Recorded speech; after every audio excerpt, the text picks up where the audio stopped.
қазір саябаққа келіп кішкене көзімді жұмып былай демалдым да, медитация істеп, және мынандай бір ойға келдім. Көп адам отпускты, әсіресе шетелдегі отпускты аңсайтын себебі ол деген, ол жақта шетелде осы пляжға келгенде өзіне finally осылай бүйтіп уф деп бәрін жіберіп демалуға рұқсат береді, және сол сәтті іздейді. Әрқашанда емес, және тек жалғыз сол үшін деп айтпаймын, бірақ бәрібір үлкен себептердің бірі.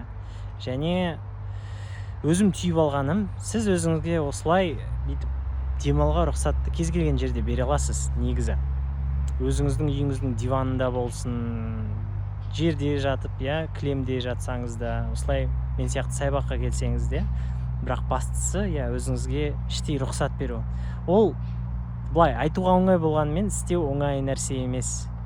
Кейбір адамды ішкі мына ойлары, жауапкершілігі мазалайды. Мен де солай мазалайтын кездер болады. Бірақ сіз тұрақты осылай уақыт тауып 5 минуттан болсын бөлсеңіз, кішкене мына қысымды шешіп, шетке қалдырып, let it go дейді ғой, шетке қалдыруға, мен түсінесіз.